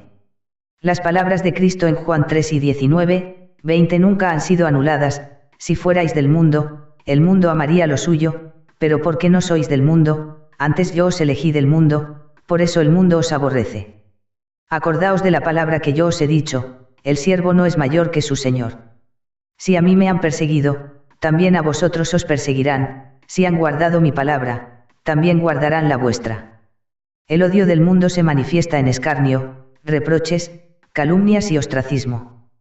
Que la gracia divina nos permita prestar atención a esta palabra, mas si haciendo lo bueno sufrís, y lo soportáis, esto ciertamente es aprobado delante de Dios. 1 Pedro 2 y 20. El Señor Jesús pronunció aquí bienaventurados o dichosos a los que, por su devoción a Él, serían llamados a sufrir. Son bienaventurados porque se les da el privilegio inefable de tener comunión con los sufrimientos del Salvador. Filipenses 3 y 10. Son bienaventurados porque esa tribulación produce paciencia, y la paciencia, prueba, y la prueba, esperanza, y la esperanza no avergüenza. Romanos 5, 3-5. Son bienaventurados porque serán completamente recompensados en el gran día que vendrá. De hecho, aquí hay un profundo consuelo. Que el soldado de la cruz no desmaye cuando los dardos de fuego del maligno sean arrojados contra él. Más bien que se ciña con más firmeza la armadura divinamente proporcionada. Que el Hijo de Dios no se desaliente porque sus esfuerzos por complacer a Cristo hacen que algunos, que asimismo se llaman cristianos, hablen mal de él. Que el cristiano no se imagine que las feroces pruebas son una evidencia de la desaprobación de Dios. Gozaos y alegraos. Las aflicciones que involucran la fidelidad a Cristo no solo se deben soportar con paciencia, sino que se deben recibir con gozo y alegría. Esto lo debemos hacer por 3 razones. 1. Estas aflicciones vienen por causa de Cristo, y ya que Él sufrió tanto por nuestra redención, nos debemos gozar mucho cuando somos llamados a sufrir un poco por Él. 2. Estas pruebas nos llevan a la comunión con una noble compañía de mártires, porque cumplir las aflicciones nos asocia con los santos profetas y apóstoles.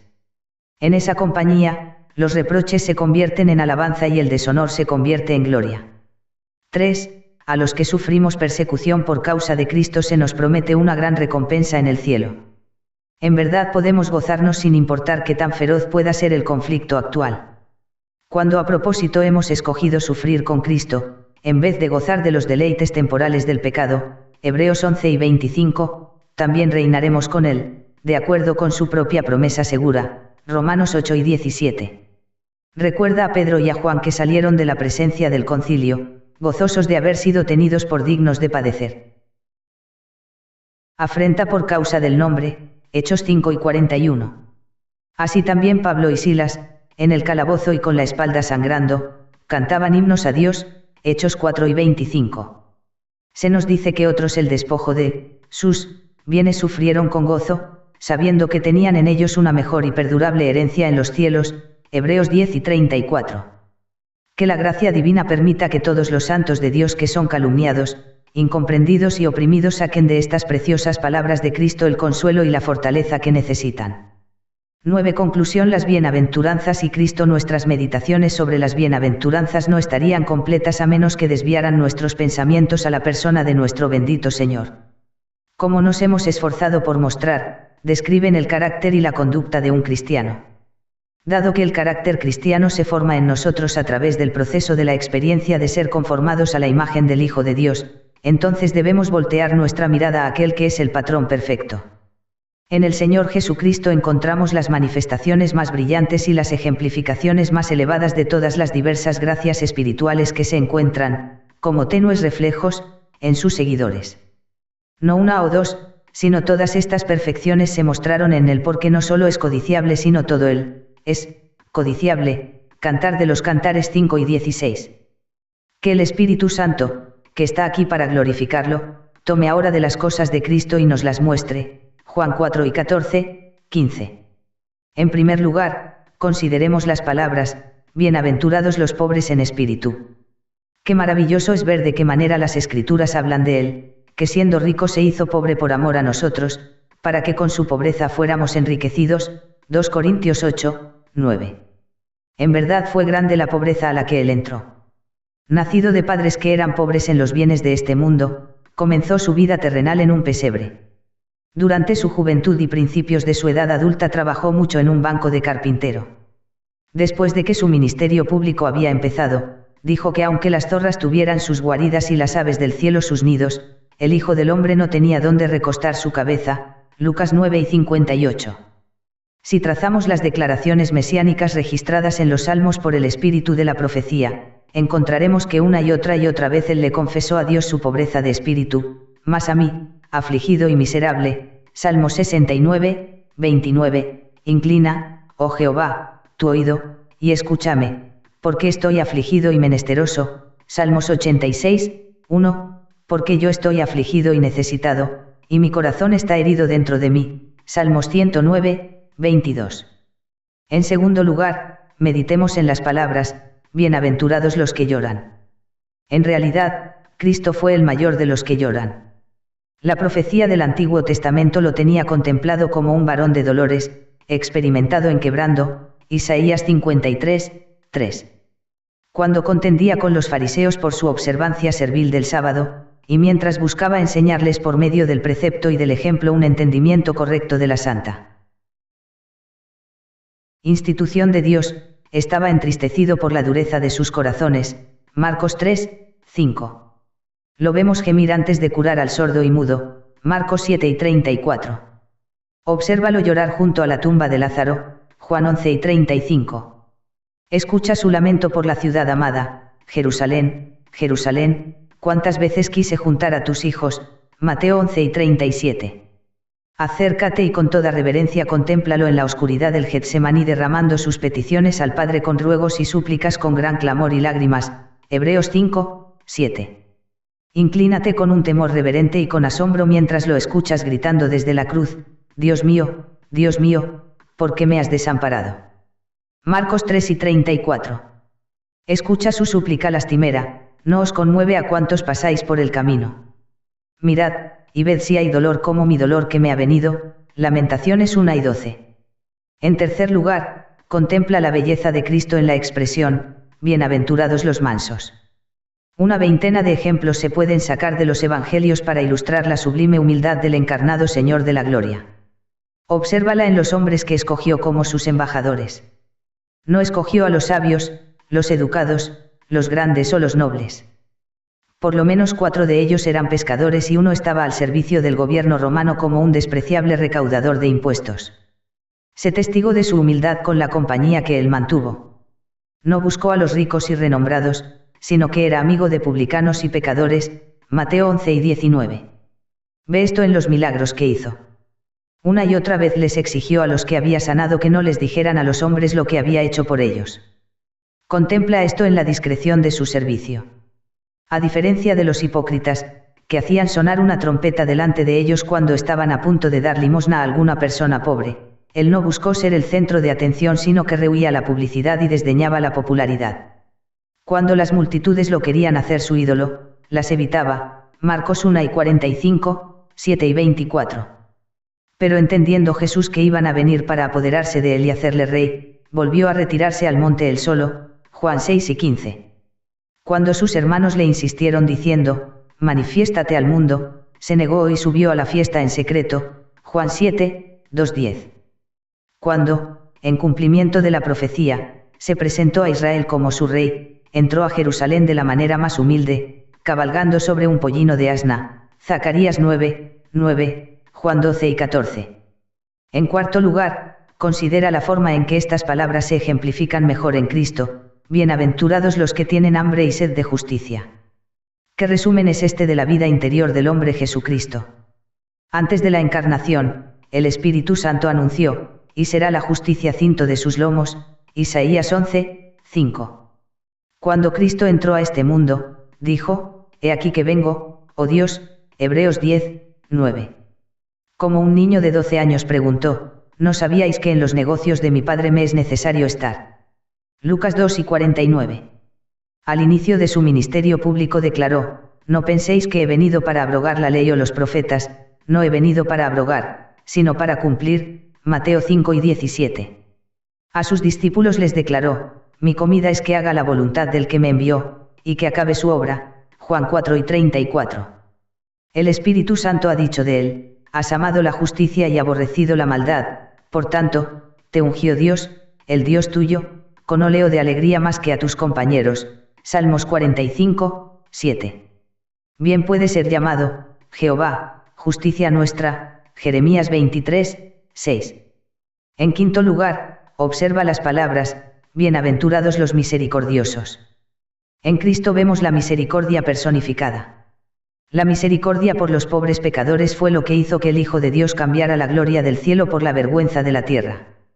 Fue una misericordia maravillosa e inigualable la que lo llevó a la cruz para ahí ser hecho maldición por su pueblo.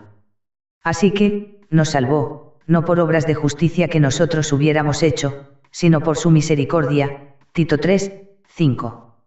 Él está ejerciendo, incluso ahora, misericordia a favor de nosotros como nuestro misericordioso y fiel sumo sacerdote. Hebreos 2 y 17. Así que, continuamente debemos estar esperando la misericordia de nuestro Señor Jesucristo para vida eterna. Judas 21, porque mostrará misericordia en el día del juicio a todos los que creen en Él. 2 Timoteo 1 y 18. En sexto lugar, contempla las palabras, bienaventurados los de limpio corazón. Esto, también, Cristo lo ejemplificó perfectamente. Fue el Cordero sin mancha y sin contaminación. 1 Pedro 1 y 19. Al hacerse hombre no estaba contaminado y no contrajo ninguna de las corrupciones del pecado. Su humanidad fue, y es, perfectamente santa. Lucas 1 y 35.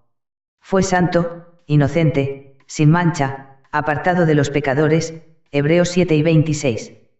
No hay pecado en él. 1 Juan 3, 5. Por lo tanto, no hizo pecado. 1 Pedro 2 y 22, y no conoció pecado. 2 Corintios 5 y 21. Él es puro. 1 Juan 3, 3. Porque fue absolutamente puro por naturaleza, sus motivos y sus acciones siempre fueron puros.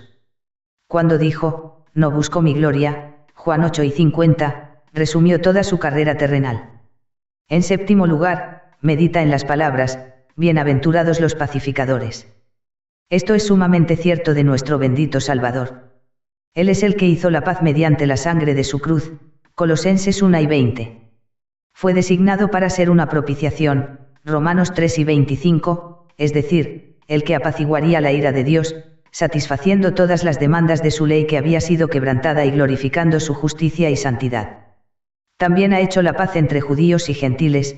Efesios 2, 11-18. Incluso ahora Jesucristo está sentado en la majestad sobre el trono de su padre David. Hechos 2, 29-36, reinando como el príncipe de paz. Lo dilatado de su imperio y la paz no tendrán límite, sobre el trono de David. Isaías 9, 6, 7. Cuando Cristo regrese para resucitar a los muertos y juzgar al mundo con justicia, entonces librará de impurezas a esta tierra de pecado destruida por la guerra y quitará todos los efectos de la caída. Romanos 8, 19-23. Podemos esperar con confianza este tiempo cuando el Señor Jesucristo restaure la paz en los cielos nuevos y tierra nueva, en los cuales mora la justicia. 2 Pedro 3 y 13. En octavo lugar, piensa en estas palabras, bienaventurados los que padecen persecución por causa de la justicia. Nunca nadie fue perseguido como lo fue el justo, lo que puede verse en la referencia simbólica que se hace de él en Apocalipsis 12, 4. Por el espíritu de la profecía declaró, yo estoy afligido y menesteroso, desde la juventud he llevado tus terrores.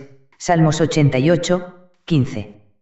Al inicio de su ministerio, cuando Jesús estaba enseñando en Nazaret, ciudad donde creció, la reacción de la gente fue, levantándose, le echaron fuera de la ciudad, y le llevaron hasta la cumbre del monte sobre el cual estaba edificada la ciudad de ellos, para despeñarle. Lucas 4 y 29.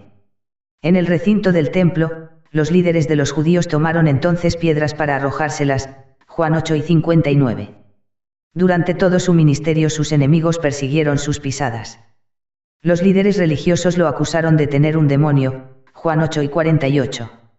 Los que se sentaban a la puerta hablaban contra él y era la canción de los bebedores. Salmo 69, 12.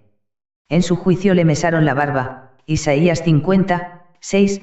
Le escupieron en el rostro, le dieron puñetazos y lo abofetearon con las palmas de sus manos. Mateo 26, 67. Después de que los soldados lo azotaron y le pusieron una corona de espinas, fue llevado al Calvario cargando su propia cruz, y ahí lo crucificaron. Incluso en sus horas de muerte no lo dejaron en paz, sino que lo persiguieron con vituperios y burlas. Qué indeciblemente leve es, en comparación, la persecución que estamos llamados a soportar por su causa. De manera similar, cada una de las promesas que se conectan con las bienaventuranzas encuentra su cumplimiento en Cristo. Fue pobre en espíritu y su reino es supremo. Lloró y sin embargo quedará satisfecho cuando vea el fruto de la aflicción de su alma. Isaías 53, 11. Fue la mansedumbre personificada, sin embargo ahora está sentado sobre el trono de gloria. Tuvo hambre y sed de justicia, sin embargo ahora está lleno de satisfacción mientras contempla que la justicia por la que trabajó le ha sido imputada a su pueblo. Limpio de corazón ve a Dios como nadie más lo ve, Mateo 11 y 27. Como el pacificador, todos los hijos comprados con sangre lo reconocen como el único Hijo de Dios. Como el perseguido, grande es su recompensa porque se le ha dado un nombre que es sobre todos los demás, Filipenses 2, 9-11. Que el Espíritu de Dios nos ocupe más y más en él, que es el más hermoso de los hijos de los hombres, Salmos 45, 2.